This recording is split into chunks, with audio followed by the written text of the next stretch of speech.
हरेक चिज सुविधा मैले भने ब्याङ्कमा भन्दा राम्रो सुविधा थियो। काम गर्न नोटो पाइरहेको थियो मौनी त्यो त पाइरहेको त्यो पनि पाएको छैन। आज ढुङ्गो कुद्नु पर्यो। अहिले त सबैको घर पनि शून्य छ, पसल पनि चल्दैन। यहाँ त दिउँसो आएर मान्छे मारेर गए पनि कसैले नदेख्ने भयो। त्यसको जुन चिम्नीबाट निक्लिने मुस्लो थियो त्यो धेरै टाढा टाढासम्म फैलिरहेको थियो, धेरै टाढाबाट देखिन्थ्यो पनि। धुलो कम भए तापनि वातावरण चाहिँ स्वच्छ नै भएको थिएन। प्रदूषण भएकै कारणले बन्द भयो हो भनेर म यो मान्न चाहिँ म तयार छैन। राजनीति चाहिँ हिसाब किताबले चाहिँ व्यक्तिगत चाहिँ आफूलाई असर पर्यो, आफ्नो घरतिर चाहिँ धुवा आयो भन्ने हिसाबले मात्रै बन्द भयो हो। यो यी एउटा यस्तो उद्योगको बारेमा गरिएका चर्चाहरू हुन् जसको स्थापनाले तात्कालीन समयमा मुलुकलाई यसकै जस्तो विदेशी उत्पादनको तुलनामा सन्तुष्ट तुल्याएको थियो।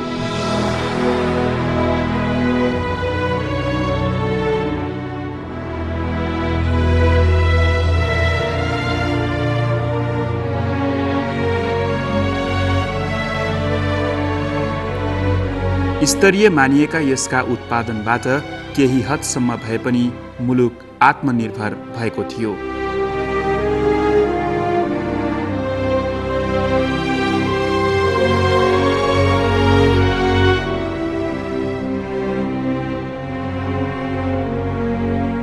अहिले यस वरपरका क्षेत्र दिउँसै पनि शान्त देखिन्छ।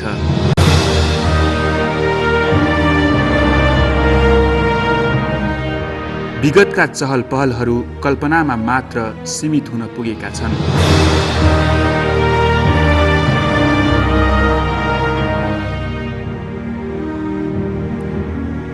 देशको जेठो सिमेन्ट उद्योग बन्द भएको छ।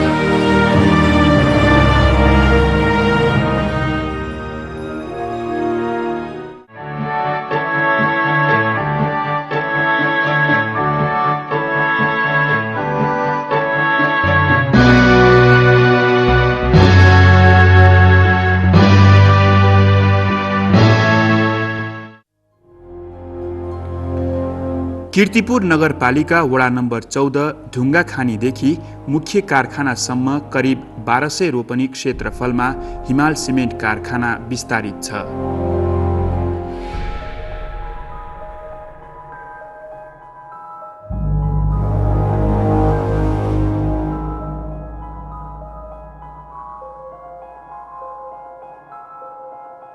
ढुङ्गाखानीबाट प्राप्त ठूला ठूला चुन ढुङ्गाहरूलाई यो विशाल मेसिनमा फोडेर सानो आकार दिएपछि रोलर बेल्टको माध्यमबाट चुन ढुङ्गा तथा अन्य स्थानीय कच्चा पदार्थहरूको यात्रा मुख्य कारखानासम्म सिमेन्ट बनाउने विभिन्न उपकरणहरूमा प्रशोधनका लागि हुने गर्दछ।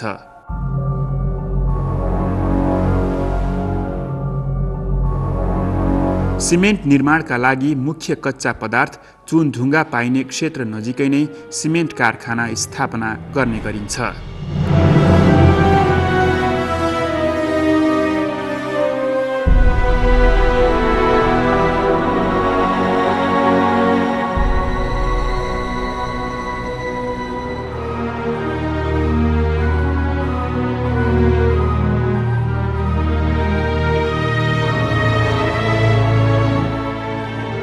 विक्रम सम्वत 2023 साल फागुन 8 गते 7.5 करोड रुपैयाँको लागतमा हिमाल सिमेन्ट कारखानाको स्थापना भएको थियो। 160 मेट्रिक टन उत्पादन क्षमता रहेको हिमाल सिमेन्ट कारखानामा त्यति बेला जम्मा 250 कर्मचारी कार्यरत थिए।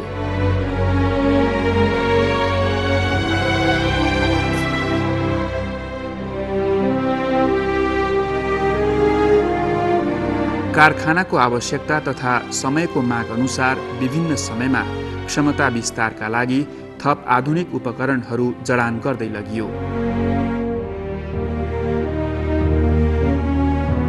पहिला जर्मन प्लान्टबाट उत्पादन थालेको कारखानामा पछि चिनिया प्लान्ट जडान गरियो। यति बेलासम्म कारखाना सिमेन्ट बनाउने 2वटा मेसिनबाट सुसज्जित भइसकेको हुन्छ।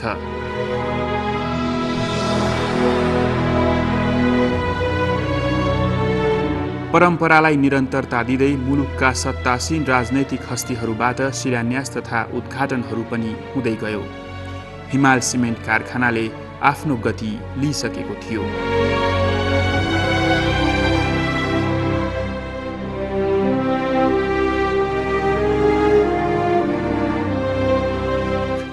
विक्रम सम्वत 2051-52 साल अघिसम्म पनि हिमाल सिमेन्ट कारखाना सुचारू सञ्चालनमा रहेको थियो। कर्मचारीहरू खुसी थिए। त्यति बेला कुनै पनि ब्याङ्कको भन्दा हिमाल सिमेन्ट कारखानाको ठुलो आकर्षण जागिर गर्नेहरूमा थियो। कर्मचारी त मालामाल थिए नि हजुरको सुविधा उति पाउँथे। अब 5-6 हजार रुपियाँ पनि त मामुली उटी हुन्थ्यो। 15-16 हजार यस्ता यस्ता नि उटी बुझ्थ्यो कि अब के फेसिलिटी भन्ने कुरो यहाँ भनेर त्यस्तो राम्रो सञ्चालन हुँदै आएको। कृषि विकास ब्याङ्कमा जागिर नखाएर म चाहिँ यहाँ आएर जागिर खाएको यस्तो राम्रो थियो। सिमेन्ट कारखाना भएकोले कारखानामा काम गर्दाका बखतमा दुर्घटना भई मृत्यु भएका कर्मचारीका परिवारका लागि विभिन्न कल्याणकारी योजनाहरू लागू गरिनुका साथै कर्मचारीको कार्य प्रकृति अनुसार नियमित स्वास्थ्य परीक्षण तथा परामर्श इत्यादि जस्ता सुविधा हिमाल सिमेन्ट कारखानाले आफ्ना कर्मचारी तथा उनीहरूका आश्रितलाई उपलब्ध गराउँदै आएको थियो। यिनीहरूलाई मास्क थियो, चस्मा थियो, सब सुविधाहरू थियो। मैले जाने अनुसार अब डाक्टर बेकायदा यहाँ आएर त्यो मेडिकल देख्नु पऱ्यो होइन। मेडिकलमा आएर डाक्टरले रोजै आएर चेक गर्थे। नभए यही सालको एकखेर टोटली चाहिँ कर्मचारीलाई एक्सरे हुन्थ्यो यहाँ। केही गडबड त भयो होइन भनेर। अब मिलतिर काम गर्नलाई खानाको डाइट केरा भयो, अन्डा भयो भनौँ न, त्यस्तो फेसिलिटी धेरै राम्रो थियो।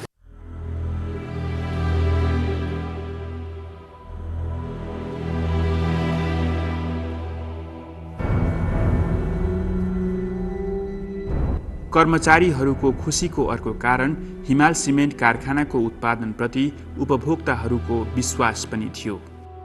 कति स्ट्यान्डर्ड थियो। अब 35-40 ग्रेड त्यो 40 ग्रेडको चाहिँ 42-43 ग्रेडको सिमेन्ट हो। तर पनि 55 ग्रेडका सिमेन्ट पनि आज चर्केका छन्। तर त्यो 40-42 ग्रेडको सिमेन्ट अहिलेसम्म केही पनि भएको छैन। अब त्यसको मागको त अब मैले कुरै गर्नु परेन कस्तो थियो भन्ने कुरा। किनकि आफ्नो चाहिँ घरमा कसौडीमा पका भात कस्तो हुन्छ र होटल लागेर खाने भात कस्तो हुन्छ त्यो त स्वाद तपाईँले पनि बुझ्नु भएको छैन। यहाँ त लाइनका लाइन क्युका क्यु हुन्थ्यो भने कहाँ सप्लाई गर्न सक्थ्यो र त्यसरी सिमेन्ट। सोर्स लाउनु पर्छ हिमाल सिमेन्ट लिनलाई। बिना सोर्सले हिमाल सिमेन्ट पाइन्थेन। यदि हिमाल सिमेन्ट पाइन्छ भने 10-15 दिन मान्छे क्युमा बसेर ब्याङ्क यहीँ नजिकै थियो त्योपट्टि त्यसरी चाहिँ भन्नु पऱ्यो कि त्यस्तो क्युमा बसेर सिमेन्ट त्यस्तो राम्रो क्वालिटी। देशमा सिमेन्टको बढ्दो माग तथा हिमाल सिमेन्ट कारखानाको सफल प्रयोगको अनुभवको सदुपयोग गर्दै सरकारले विक्रम सम्वत 2033मा हेटौँडा सिमेन्ट कारखाना तथा विक्रम सम्वत 2044मा उदयपुर सिमेन्ट कारखानामा समेत लगानी गर्यो। तर सिमेन्ट उद्योगमा सरकारी लगानी धेरै दिन सफल हुन सकेन। सरकारी स्वामित्वमा रहेका देशका अनेकन संस्थानहरूमा राजनीतिक हस्तक्षेप चरम बिन्दुमा पुगेको थियो।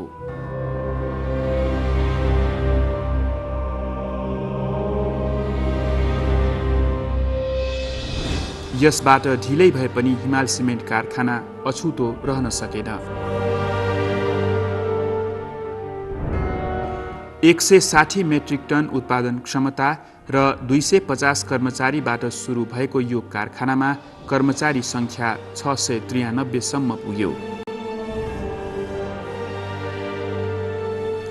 सिमेन्ट उत्पादन गर्ने थप एक प्लान्ट सहित उत्पादन क्षमता भने 370 मेट्रिक टन पुगे पनि पछिल्ला समयमा आएर कारखानाबाट कुल क्षमताको 25% मात्र सिमेन्ट उत्पादन भयो।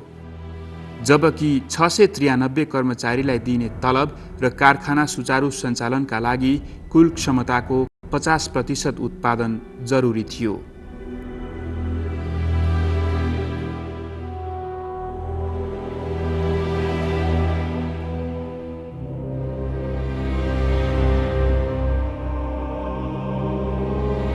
कारखाना निरन्तर घाटामा जान थाल्यो। मुलुकमा भएको सरकार परिवर्तनसँगै महाप्रबन्धकहरू पनि छिटो छिटो परिवर्तन हुन थाले।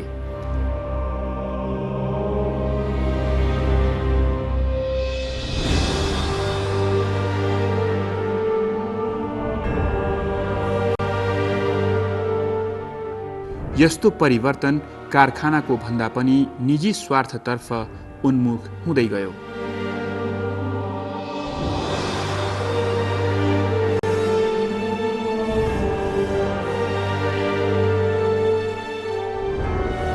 पुराना हुँदै गएका उपकरण र ती उपकरणहरूको पनि कुशल मर्मत सम्भारको कमीले गर्दा सिमेन्ट कारखानाको चिम्नीबाट निस्कने धुवाँ तथा धुलोको मात्रा पनि दिनानुदिन बढ्दै जान्छ।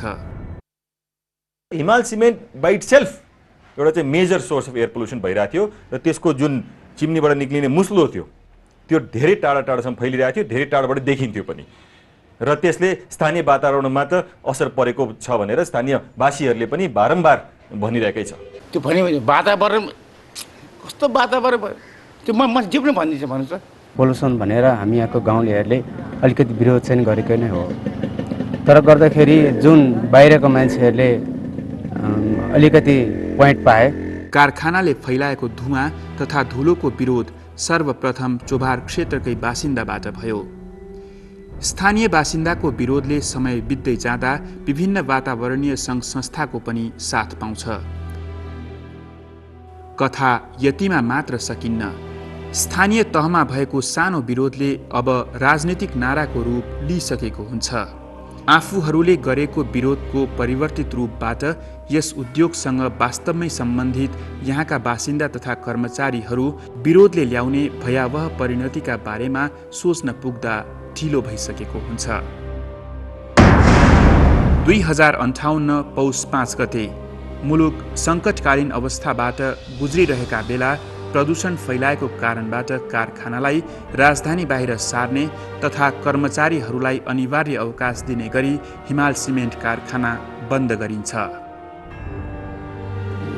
पुरा वातावरणलाई प्रदूषित गर्यो भन्ने कारण नै सो गरेर सिमेन्ट सरकारले बन्द गरे हो। त्यसमा चाहिँ लस कति भयो, के भयो, कसो भयो भन्ने कुरा थिएन, खालि मुख्य नै प्रदूषणको कारणले बन्द गरे। प्रदूषण अब काम गरेपछि बारीमा खने त अलिअलि धुलो त उड्छ नि, कारखाना चलेपछि त अलिअलि आउँछ, खानु पर्या निम्ति सहनु पर्छ। अब यो हिमाल सिमेन्टको वरपर चाहिँ जाँदाखेरि चाहिँ नि 350 चाहिँ नि निक्ल्यो। अब युनिभर्सिटीको गेटमा जाँदा र चाहिँ उहाँ भत्किया पार्टीमा चाहिँ नि जुन अहिले सशस्त्र प्रहरी बसिरहेको छ त्यहाँ गएर जाँदा चाहिँ 800 निक्ल्यो। प्रदूषण कहाँ बढी भयो त? कहाँ छ प्रदूषण बढी? कारखानामा एनआइडिसीले सिल सहित तालाबन्दी गर्छ, तर कारखाना कहाँ र कुन ठाउँमा सार्ने यसको जवाफ अहिलेसम्म पनि कसैसँग छैन। चल्दा चल्दै कारखाना 81 हजारको भरमा निर्णय गरेर कारखाना बन्द गराए। कर्मचारी हटाउने ठर्न ठेगान त्यो बौला तालले मतलब निर्णय गरिदियो क्या। ठार्ने सार्ने पनि एउटा हुनु पर्यो होइन। फल्ना जग्गा सार्दैछौँ, यति चाहिँ जग्गा लिइयो, यो चाहिँ हिसाब किताबले हामीले गर्दैछौँ, कर्मचारीलाई यो सुविधा दिएर हटाउँछौँ पनि होइन। कर्मचारी हटाउने, कारखाना सार्ने कहाँ हो? त्यो मलाई थाहा भएन। होल प्लान्टलाई नै रिलोकेट गर्ने र यहाँ चाहिँ जुन ठाउँमा कारखाना अहिले छ त्यो ठाउँमा चाहिँ सञ्चालन गर्न चाहिँ नदिने भन्ने कुरा त्यसमा छ। ठाउँको खोजी चाहिँ भएको थिएन, त्यो बेला भएको थिएन।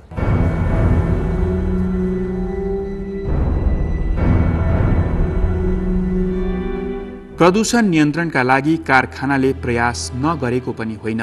चिम्नीबाट आकाशमा जाने धुलो तथा धुवाँलाई नियन्त्रण गर्ने वेट स्क्रबर प्रविधि जर्मन प्लान्टमा पहिलेदेखि नै थियो। वेट स्क्रबर भनेको स्ट्यान्डर्ड राम्रो खालको ट्रिटमेन्ट टेक्नोलोजी नै हो। त्यसले के गर्छ भन्दाखेरि धेरै जसो धुलोलाई त्यसले चाहिँ झारिदिन्छ र पानीसँग घोलेर त्यो झार्छ र त्यसपछि त्यो पानीलाई फर्दर ट्रिट गरेर त्यसलाई थिग्राएर त्यो पानीलाई फेरि चाहिँ त्यो निकाल्न सकिन्छ र त्यो जुन धुलो छ त्यो चाहिँ तल ग्राउन्डमा आउँछ।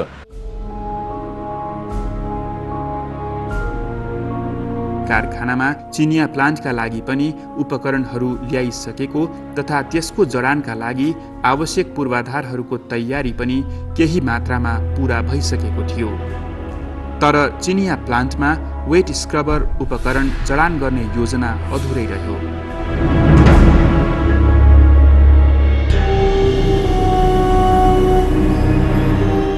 चाहिँ मिलमा त्यहाँ प्रदूषण उपकरण जुटाउने भएको थिएन। जबनमा जुटाउनु भए तापनि त्यसले चाहिँ सल्युसन चाहिँ काम गर्न सकेका थिएन। त्यसले निश्चय पनि त्यसमा ठुलै असर गर्छ होला, तर यति नै गर्छ, यति प्रतिशत कम ल्याउँथ्यो होला भनेर चाहिँ ठोक्वा गरेर भन्न अलिक गाह्रो छ, किनभने त्यो सञ्चालनै राम्रोसँग भएन। सञ्चालन गरेको भए हामी देखिन्छौँ होला, तर हामीले विदेशहरूमा के देखेका छौँ भन्दाखेरि अब भनौँ भारतमै यो सेक्टर यस्तै खालको ट्रिटमेन्ट टेक्नोलोजी राख्दाखेरि निकै सुधार आएको चाहिँ देखिएको छ। सरकारले कारखाना बन्द गर्ने निर्णय गरेपछि सरकारको निर्णयलाई चुनौती दिँदै कारखानामा कार्यरत 414 कर्मचारी सर्वोच्च अदालत पुग्छन्। कानुनले निर्दिष्ट गरेको प्रक्रिया बिना सञ्चालक समितिको अनुरोधभन्दा बाहिर गई हिमाल सिमेन्ट कारखानाका बारेमा निर्णय गर्ने अधिकार सरकारमा नरहेको भनी सर्वोच्च अदालतद्वारा हिमाल सिमेन्ट कारखाना बन्द गर्ने सरकारी निर्णय बदर हुन्छ। फैसला कर्मचारीका पक्षमा हुन्छ, तर फैसलाको यतिका समय बितिसक्दा पनि सरकार कुनै टुङ्गोमा पुग्न नसक्नुको प्रत्यक्ष असर कारखानाका कर्मचारीहरूमा परेको छ।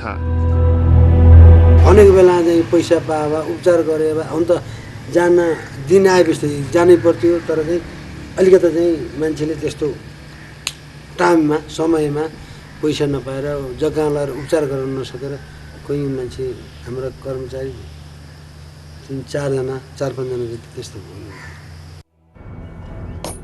सरकारबाट भएका ढिलाइका फलस्वरूप कारखानामै आश्रित कतिपय निम्न तहका कर्मचारीहरू चोभार क्षेत्रमा पत्थर चुटेर आफ्नो जीविकोपार्जन गर्न बाध्य भएका छन्।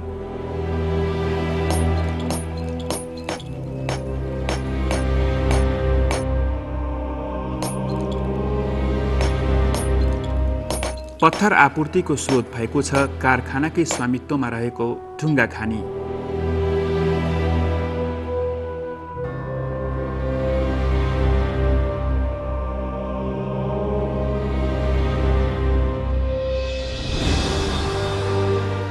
सरकारी तहबाट समयमा निर्णय नगरिदिँदा कारखानाका मजदुरहरूद्वारा वैकल्पिक बाटो अपनाउने सिलसिलामा व्यक्तिगत गुजाराका लागि ढुङ्गा खानीबाट आरम्भ भएको पत्थर निकाल्ने काम दिनानुदिन सङ्गठित हुँदै गएको देखिन्छ। यो काममा अब आएर कारखानाका मजदुरहरू कम र बाहिरी मानिसहरू बढी संलग्न हुन थालेका छन्। यो गैर कानुनी कारोबारमा कारखानामा ताल्चा लगाउने स्वयं एनआइडिसीको पनि ध्यान पुगेको देखिँदैन। अब हेर्नुहोस् त्यो को एनआइडिसीले लाओ कि अथवा को आएर एनआइडिसी मार्फत ठेकदार आएर त्यो ढुङ्गा चाहिँ लगिरहेछन् कि माइनिङ जुन चाहिँ हिमाल सिमेन्टको प्राविधिक दृष्टिकोणले जुन त्यो माइनिङ एरियाको पश्चिम साइड भनौँ न, पश्चिम साइडमा त्यहाँ चाहिँ नै ढुङ्गा झिक्नु हुन्न, किनभने त्यहाँ ढुङ्गा झिक्दा पहिरो गएर भोलि गाउँ बस्तीलाई असर पर्छ भन्ने कुरोको सोच थियो। अब अहिले त त्यहाँ पनि ढुङ्गा झिकिरहेछ, भोलि कदम कदाचित भोलि यस्तै हिसाबले भएर गयो भने त यो गाउँ चाहिँ गएर पछि चाहिँ पर्न सक्छ। ढुङ्गा खानी मात्र होइन, स्वयं कारखानाको मूल गेट र प्रशासनिक भवनमा मात्र ताल्चा लागेको देखिए पनि मुख्य कारखाना क्षेत्र बाँकी सबैतिरबाट खुल्ला छ। सडक किनार र मूल गेटतिरबाट मात्र घेरिएको कारखानाको पूर्वतर्फ बग्ने बागमती नदी क्षेत्रबाट जुनसुकै उद्देश्य लिएर जो पनि आउन सक्ने भएकाले कारखानाभित्रका विभिन्न उपकरणहरू चोरी पनि हुने गरेका छन्।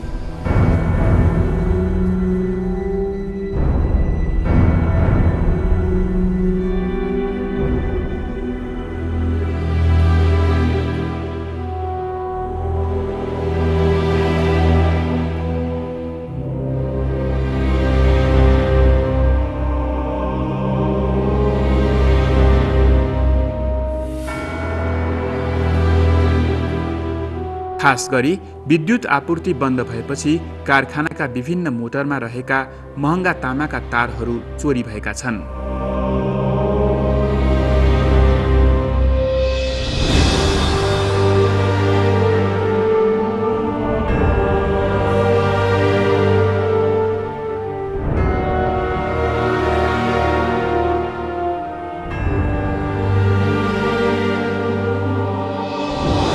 अब अहिले त चाहिँ लथालिङ्गै छ, कहीँ केही नै छँदै छैन, केही हिमाल सिमेन्टको त अब पालिन छैन, चौकीदार छैन, रेखदेख छैन, केही पनि छैन। यो त ब्रह्मलुट भइछ राष्ट्रिय सम्पत्ति त। यो जुन एनआइडिसीले आफ्नो हस्तक्षेप गरेर आफ्नो जिम्मामा लियो हिमाल सिमेन्ट लिएपछि करिब 8 महिना जति भयो होला त्यसले लिएको। लिएपछि अहिले मलाई जहाँसम्म लाग्छ 10-12 करोडको सामान चोरी भइसक्यो। मेरो हिसाबमा 10-12 करोडको सामान चोरी भइसक्यो। 60-65 जना थियौँ 45 सालमा आउँदाखेरि। त्यस्तो त्यो पोस्टर जताततै अब ओपन अहिले धेरै भत्किने पनि गयो। यो बागमतीतिर पुरा ओपनै छ। यता पनि अब भत्किने गयो। अहिले त कतिजना म कति 10 जना छौँ। अब 10 जना माथि गएर हेर्ने कि तल हेर्ने यता हेर्ने सारा ओपन छ। यताबाट यता गयो उता गएर जङ्गल देखिहाल्नु। चाहिँ 1 नम्बर चाहिँ बत्ती लाइन काट्दिने आउँदाखेरि चोरी चाहिँ भयो। कारखाना चल्दा माल सामान लिन आएका ट्रकका लामहरूलाई सेवा पुर्याउन समेत नभ्याउने चोभार क्षेत्रका विभिन्न व्यापारको अवस्थामा आकाश जमिनको परिवर्तन आएको छ। कारखाना बन्दसँगै कैयौं पसल तथा व्यापार बन्द भइसके। पहिला भनेदेखि अब स्टाफहरू धेरै हुनुहुन्थ्यो होइन, चल्दाखेरि अब अहिले स्टाफहरू हुनुहुन्न, कोही छैन, सुनसान छ, केही छैन यहाँ मान्छेहरू होइन। यहाँ बस्नलाई त गाह्रो छ अहिले, कोही केही आउने होइन, व्यापार त भिन्नता भइहाल्छ, कमी त कमी नै छ। ढुङ्गो पेलेर सुनको पैसा आउने ठाउँ होइन यो, ढुङ्गो पेलेर सुनको पैसा आउने ठाउँ होइन यो। यो अमेरिका यो त डलर फल्ने ठाउँ यो। माइनस पठाइदियो मान्छेले होइन भन्नुहोस्, हुने नहुने काम गरिदियो मान्छेले। यहाँको मान्छेले धेरै सुविधा छ नि, कारखाना चल्यो भने काम गरेर खान पाउँछ, सबैको पसल राख्नेको पसल चल्छ, घर खाली हुँदैन, कोठामा मान्छे बस्छ, 2-4 रुपियाँ भयो भने आउँछ, खान पाउँछ। अहिले त सबैको घर पनि शून्य छ, पसल पनि चल्दैन। यहाँ त दिउँसै आएर मान्छे मारेर गए पनि कसैले नदेख्ने भयो। वातावरण प्रदूषण गर्ने अधिकार कसैलाई पनि छैन, स्वयं सिमेन्ट कारखानालाई पनि। तर वातावरण प्रदूषणको नाममा अरबौंको राष्ट्रिय सम्पत्ति तथा यसैसँग गाँसिएका थुप्रै प्रश्न तथा जीवनको टुङ्गो नलगाइकनै कारखाना बन्द गरिनुलाई कस्तो औद्योगिक दूरदर्शिता मान्ने। सिमेन्टलाई प्रदूषण भएकै कारणले बन्द भयो हो भनेर म यो मान्न चाहिँ म तयार छैन। राजनीति चाहिँ हिसाब किताबले चाहिँ व्यक्तिगत चाहिँ आफूलाई असर पर्यो, आफ्नो घरतिर चाहिँ धुवा आयो भन्ने हिसाबले मात्रै बन्द भयो हो। यो यिनीको मान्छे सबै चाहिँ बिगारेका काया सबै नेता बढी शासकीय जनता नेता भएको ठाउँ यो। 700 जनता नेता भएर यसरी डिसिमाइन्ड गरेको यही।